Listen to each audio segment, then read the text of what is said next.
मसूरी में इन दिनों होटल कारोबारी आर्थिक तंगी से जूझ रहे हैं। पर्यटकों के कम पहुंचने के कारण कारोबार प्रभावित हो रहा है। जहां इन दिनों पर्यटन नगरी में भारी भीड़ रहती थी, इस बार सुनसान नजर आ रहा है।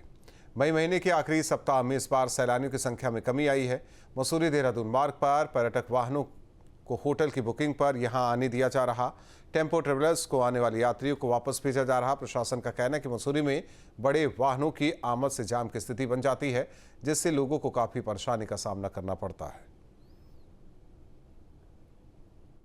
अभी अभी हम लोगों के भी संज्ञान में आया है कि इस प्रकार से मतलब जो है वहाँ से जो भी बुकिंग्स नहीं है जिनके पास, उनको मसूरी नहीं आने दिया जा रहा है। देखिए, हम लोगों के यहाँ ऑलरेडी बुकिंग्स जो हैं वो बहुत कम हैं, और जिस प्रकार से अगर एडमिनिस्ट्रेशन और पुलिस द्वारा ये पर्यटकों को रोका जा रहा है तो ये बहुत दुर्भाग्यपूर्ण है।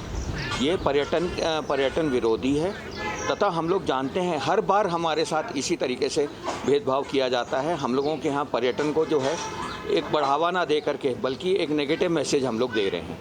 हम लोग इसका पुरजोर विरोध करते हैं।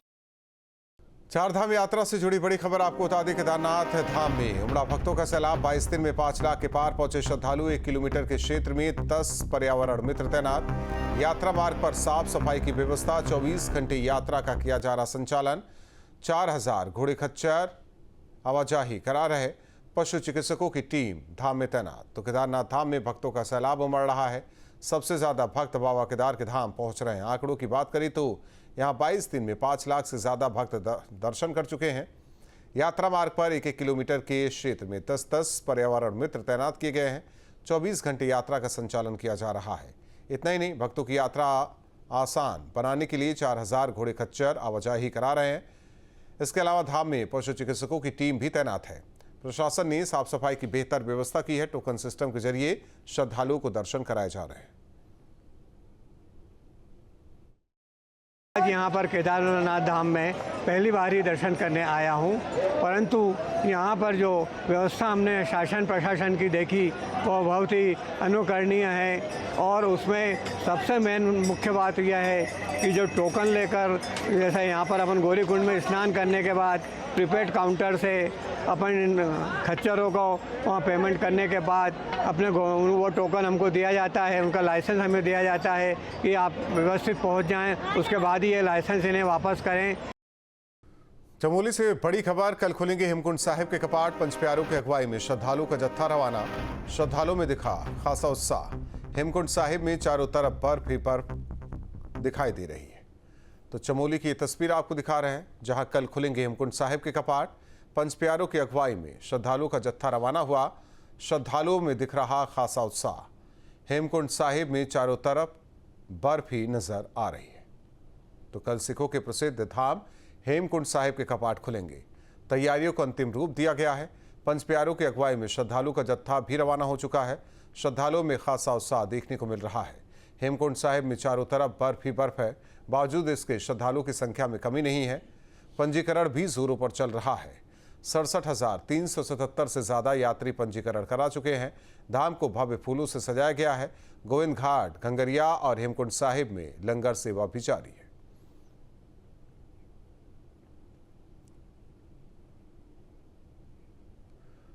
दिल्ली में पीएम मोदी के नेतृत्व में नीति आयोग की बैठक हुई, जिसमें उत्तराखंड के मुख्यमंत्री पुष्कर सिंह धामी ने शिरकत की। इस दौरान सीएम ने उत्तराखंड के तमाम मुद्दों को मीटिंग में रखा। साथ ही राज्यों से समन्वय स्थापित करने पर बात हुई। इसके साथ ही विकास कार्यों के विस्तार पर भी मंथन किया गया। कल राजधानी में मुख्यमंत्री परिषद की बैठक होगी। दिल्ली में केंद्रीय मंत्रियों से मुख्यमंत्री धामी मुलाकात कर सकते हैं।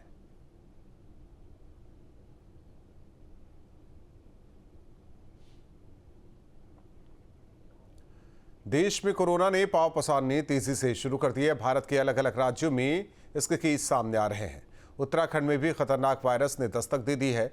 यहां 2 मामले सामने आए हैं। हालांकि दोनों केस माइग्रेंट हैं, जिनमें से एक महिला गुजरात की है जो ऋषिकेश में पूजा अर्चना करने पहुंची थी, जबकि दूसरी महिला पश्चिम बंगाल की है। दोनों में सामान्य लक्षण थे। जांच में कोरोना की पुष्टि हुई है। वहीं स्वास्थ्य विभाग अलर्ट मोड पर है। अस्पताल में सभी सुविधाओं को दुरुस्त करने के निर्देश दिए गए हैं। दोनों मरीजों की जीनोम सीक्वेंसिंग के जरिए वेरिएंट की जांच की जा रही है। कोविड जो हम लोग का आपने सुना ही होंगे कि पूरे भारतवर्ष में जो है लगभग 277 केसेस अभी रिपोर्टेड हुए हैं। ये कल की रिपोर्टेड है, लेकिन ये हमारे अन्य राज्यों में है, जैसे तमिलनाडु, महाराष्ट्र, केरला, उस जगह हमें पाए गए हैं। और हमारे राज्य में अभी कोई एक्टिव केस नहीं है। हाँ, एक दो माइग्रेंट हमारे वहाँ ज़रूर आए थे। एक हमारे जो है वहाँ से आई थी, ये बेंगलोर से, और एक गुजरात से, जो कि अभी एडमिट है वहाँ पर। लेकिन जो गुजरात से आई हैं 57 ईयर ओल्ड है वो, और वहाँ यहाँ पूजा और उसके लिए आई थी ऋषिकेश में। तो थोड़ा सा उनको जो सिम्टम्स होते Covid, cough and cold and थोड़ा रेस्पिरेटरी ट्रैक्ट इन्फेक्शन, तब वो उनको किया था, इन्होंने टेस्ट किया था, तो उसमें वो पॉजिटिव आई थी। बढ़ते आगे, बागेश्वर में डीएम आशीष भटगाई ने श्रम विभाग और रोडवेज स्टेशन का निरीक्षण किया। खामियां मिलने पर अधिकारियों को फटकार लगाई, व्यवस्था सुधारने के निर्देश दिए। ऑफिस परिसर में गंदगी का अंबार देखकर जिलाधिकारी नाराज हुए, साथ ही फाइलों का सही रखरखाव न मिलने पर लताड़ भी लगाई।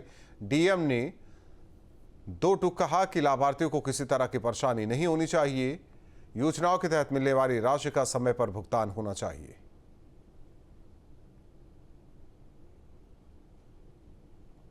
खबर रामनगर से है। यहाँ सरकारी राशन की दुकानों में मिल रहे नमक की गुणवत्ता पर सवाल खड़े हो रहे हैं। स्थानीय लोगों का आरोप है कि नमक में गंदगी का अंबार है, पत्थर निकल रहे हैं। शिकायत मिलने पर जिला पूर्ति अधिकारी ने मामले की जांच पूर्ति निरीक्षक को सौंपी है। दुकानों में उपलब्ध नमक को तुरंत गोदाम में वापस करने के निर्देश दिए गए हैं। ये बिल्कुल आपने सही कहा। कई लोगों ने शिकायत की है इस बात की कि नमक में काफ़ी दिक्कतें आ रही हैं, लेकिन सरकार द्वारा हर दुकानदार पर थोपा जा रहा है। और मैं जहाँ तक नमक की बात करूँ, नमक बिकना भी दुकानदारों का बहुत मुश्किल हो गया। आज भी दुकानों पर 5-5, 7-7 कुंटल जिनका जितना नमक था वो आज भी ज्यों का त्यों पड़ा हुआ है। क्या दिक्कत है नमक में? जी, नमक में कंकर, पत्थर और कई अन्य चीज़ें भी आ रही, उसके स्वाद में कई दिक्कतें हैं। में जो है ई-पॉस मशीन के माध्यम से उपभोक्ताओं को जो है खाद्यान्न का वितरण किया जाना है। इसमें मशीनें नई आई हैं, जिसमें वेइंग मशीन भी लगी हुई है, जो खाद्यान्न ऑटोमेटिक तोड़ के बाहर को निकलेगा। इसमें जहाँ तक आपका पेमेंट का मामला है, तो पेमेंट का मामला ये पूरा जनपद नैनीताल का नहीं, पूरा उत्तराखंड का है। इसमें हमारी ओर से भी और शासन के स्तर से भी भारत सरकार को जो है डिमांड भेजी गई है। संभवतः 10 से 15 दिन के आने की संभावना व्यक्त की गई है। कांटा लगाने के संबंध में प्रोसेस आरएफसी साहब के स्तर से की जा रही है। उसका हम जांच करवा लेंगे, इंस्पेक्टर के थ्रू जांच करवा लेंगे, ऐसा कुछ नहीं है। और फूड सेफ्टी के माध्यम से भी जांच करवा देंगे इसमें। उत्तराखंड में आपदा से निपटने की तैयारी। अलर्ट पर आपदा प्रबंधन और पीडब्ल्यूडी विभाग। 15 जून से पहाड़ में दस्तक देगा मानसून, सामान्य से ज्यादा बारिश होने के आसार हैं। संवेदनशील स्थानों का चिन्हीकरण किया गया है, जेसीबी मशीनों को तैनात किया गया है। वर्कशॉप के जरिए जागरूक किया जाएगा। वर्कशॉप में सभी स्टेक होल्डर शामिल होंगे। तो 15 जून से उत्तराखंड में मानसून दस्तक देने जा रहा है, लिहाजा आपदा प्रबंधन और पीडब्ल्यूडी विभाग ने तैयारी तेज कर दी है। इस बार सामान्य से ज्यादा बारिश होने के आसार हैं, लिहाजा उससे निपटने का ठोस इंतजाम किया जा रहा है। संवेदनशील जगहों को चिन्हित किया गया है, जेसीबी मशीनें तैनात की जा रही हैं। हर साल बारिश से देवभूमि को बड़ा नुकसान पहुंचता है, भूस्खलन से भी भारी तबाही होती है, बादल फटने से भी काफी क्षति होती है। कैबिनेट मंत्री सतपाल महाराज का कहना है कि जब भी एवलांच होगा, तुरंत मशीनों के जरिए मलबा हटाया जाएगा, लिहाजा खतरे वाले क्षेत्रों में जेसीबी मशीन लगाई गई है। इसमें हमने निर्देश ये दिया है कि जहाँ जहाँ लैंडस्लाइड होता है और जहाँ मट्टी कच्ची है तो लैंडस्लाइड होता रहता है, ऐसे जगहों को चिन्हित करके वहाँ पर हमने जेसीबी तैनात किए हैं। तो जैसे ही लैंडस्लाइड होगा या एवलांच आएगा, मार्ग को हम खोल दिया करेंगे। थोड़ा सा उसमें विलम्ब होगा, और आपने देखा होगा कि अभी जो हमारा ऑपरेशन सिंदूर था, उसके कारण थोड़ी सी यात्रा में कमी रही, पर अब जैसे ही नॉर्मलाइज हो जाएगा तो यात्रा में काफ़ी यात्री यहाँ आने शुरू हो जाएंगे। देखिए, जो मौसम विभाग से वार्ता हुई है हम लोगों की, उसमें ये बताया गया है कि इस बार गर्मी ज़्यादा पड़ेगी और बरसात भी औसत से थोड़ा ज़्यादा होने की संभावना है। और ऐसे में जब बरसात ज़्यादा होगी तो उसके लिए हमें तैयारियां ज़्यादा करनी होगी, क्योंकि नुकसान के चांसेस भी ज़्यादा रहेंगे। तो हमारे यहाँ से कई बार वीसी जनपदों के साथ हुई है, उनको डिटेल में निर्देश दिए गए हैं, और हम लोग एक बहुत जल्दी एक वर्कशॉप करा रहे हैं मौसम विभाग भारत सरकार के सहयोग से, और इसमें जितने भी स्टेक होल्डर्स हैं हम सबको बुला रहे हैं, और सबको किस प्रकार से सावधानी बरती जाएगी इसके बारे में विधिवत अवगत कराएंगे। देखिए, मानसून निश्चित रूप से हमारे लिए एक चैलेंज का टाइम होता है, क्योंकि पहाड़ में काफ़ी जगहों पे लैंडस्लाइड या इस तरह के इश्यूज आते हैं। तो हम लोग पूरी मुस्तैदी से काम करते हैं। हमारे पास पूरा हमारा एसओपी बना हुआ है कि कहाँ पे हम लोग को प्रॉब्लम होती है, कहाँ पे मशीन लगानी है। तो पूरा डिटेल एसओपी है, उसके हिसाब से हम लोग मशीनें और मैन पावर डिप्लॉय करते हैं और किसी भी तरीके की सिचुएशन के लिए हम लोग तैयार रहते हैं। तो जैसे ही हमको ये अलर्ट आएगा या सिग्नल आएगा कि मानसून स्टार्ट होने वाला है, तो हमारा जो एसओपी है उसको हम लोग एक्टिवेट करेंगे और सभी जगहों पे जो अफेक्टेड जगह हैं, जो इंपॉर्टेंट रोड है हमारे, उनमें मशीनें लगाना, मैन पावर लगाना, सारे नंबर डिस्प्ले करना और जो भी रिक्वायर्ड चीज़ें हैं उसके लिए हम लोग पूरी तैयारी करेंगे।